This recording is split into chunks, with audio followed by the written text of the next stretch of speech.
dahsyat dan perkasa.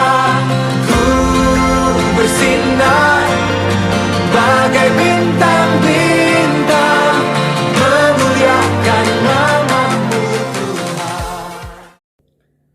Shalom semuanya, selamat malam. Saya Lintang Ayu. Pada malam hari ini saya akan membawakan renungan yang bertemakan psikologi kerumunan. Sebelum kita membaca dan merenungkan firman Tuhan, marilah kita berdoa. Tuhan Yesus, terima kasih atas berkat-Mu pada malam hari ini. Engkau telah mengumpulkan kami, memberikan waktu kami untuk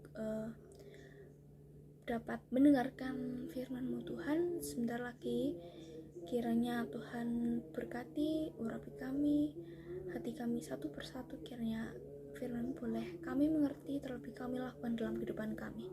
Terima kasih Tuhan Yesus, haleluya, amin. Jadi yang mendasari dari renungan kita pada malam hari ini diambil dari Injil Matius 21 ayat 1-11. Saya bacakan. Yesus dielulukan di Yerusalem. Ketika Yesus dan murid-muridnya telah dekat Yerusalem dan tiba di Betfage yang terletak di Bukit Zaitun, Yesus menyuruh 2 orang muridnya dengan pesan, "Pergilah ke kampung yang di depanmu itu, dan di situ kamu akan segera menemukan seekor keledai betina tertambat pada anaknya, dan anaknya ada dekatnya. Lepaskanlah keledai itu dan bawalah keduanya kepadaku. Dan jika ada orang yang menegur kamu, katakanlah, Tuhan memerlukannya, ia akan segera mengembalikannya." Hal itu terjadi supaya genaplah firman yang disampaikan oleh Nabi, "Katakanlah kepada putri Sion, lihat rajamu datang kepadamu, ia lemah lembut dan mengendarai seekor keledai. Seekor keledai beban yang mudah." Maka pergilah murid-murid itu dan berbuat seperti yang ditugaskan Yesus kepada mereka. Mereka membawa keledai betina itu bersama anaknya, lalu mengalasinya dengan pakaian mereka, dan Yesus pun naik ke atasnya. Orang banyak yang sangat besar jumlahnya menghamparkan pakaiannya di jalan. Ada pula yang memotong ranting-ranting dan pohon-pohon dan menyebarkannya di jalan. Dan orang banyak yang berjalan di depan Yesus dan yang mengikutinya dari belakang berseru kepadanya, "Hosana bagi anak Daud, diberkatilah dia yang datang dalam nama Tuhan. Hosana di tempat maha tinggi." Dan ketika ia masuk ke Yerusalem, gemparlah seluruh kota itu, dan orang berkata, "Siapakah orang ini?" Dan orang banyak itu menyahut, "Inilah Nabi Yesus dari Nazaret di Galilea." Saya akan membawakan renungan ini yang menyangkut pautkan dengan psikologi kerumunan seperti tema yang sudah saya sebutkan sebelumnya. Jadi dalam dunia psikologi itu ada sebuah bidang yang secara khusus memfokuskan pada pandangan, pada dimensi psikologi seseorang ketika orang tersebut berada di tengah-tengah kerumunan. Disebutkan bahwa seseorang yang berada di tengah-tengah kerumunan itu secara sadar ataupun tidak sadar, itu dia akan meleburkan identitas individualnya dan menjadi identitas kelompok yang ada di lingkungannya dia itu. Dalam bahasa yang lebih sederhana, itu ketika kita berada dalam kerumunan orang yang banyak, itu sangat sulit bagi kita untuk mengontrol diri kita atau untuk menunjukkan jati diri kita sebenarnya di lingkungan orang banyak. Itu pasti sangat sulit. Kita pun juga nggak mampu ngontrol respon kita terhadap suatu peristiwa yang terjadi di tengah-tengah kerumunan tersebut.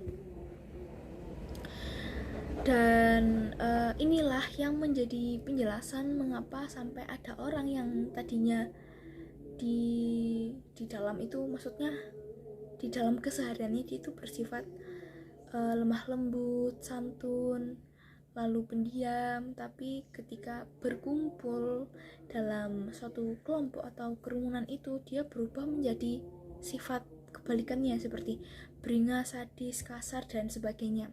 Atau juga bisa sebaliknya.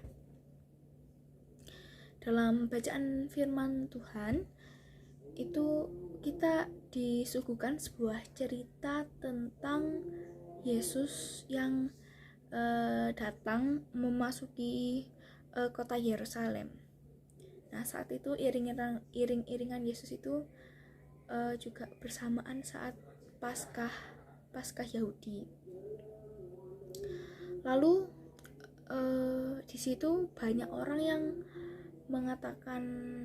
menyebutkan berseru-seru, Hosana bagi anak Daud, diberkatilah dia yang datang dalam nama Tuhan, Hosana di tempat maha tinggi.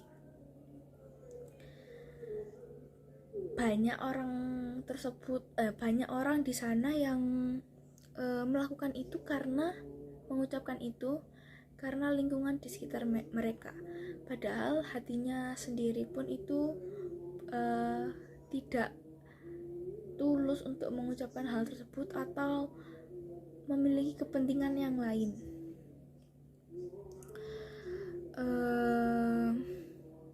Sambutan meriah yang mereka lakukan itu bukan lahir dari diri mereka sendiri, tetapi seketika itu sambutan mereka itu berubah menjadi teriakan, salibkan dia, salibkan dia, ketika mereka berada pada kerumunan atau situasi yang lain. Jadi itu maksudnya seperti ini, ketika baik mereka ikut baik, tapi ketika kerumunan mereka jahat, mereka juga ikut jahat. Di sini tuh kita dapat melihat kira-kira keberadaan diri kita tuh udah tulus nggak sih, atau kita melakukan sesuatu itu hanya karena lingkungan kita, atau emang tulus dari hati kita buat melakukan hal tersebut. Jadi marilah kita mengikuti kehendak Tuhan, meneladani Tuhan Yesus dengan setulus hati kita, melakukan firman-Nya bukan karena dari lingkungan, tetapi lahir dari dalam diri kita sendiri. Amin. Sebelum kita menutup firman pada malam hari ini, marilah kita berdoa. Tuhan Yesus, terima kasih atas berkat-Mu pada malam ini. Kami telah membaca merenungkan firman-Mu Tuhan.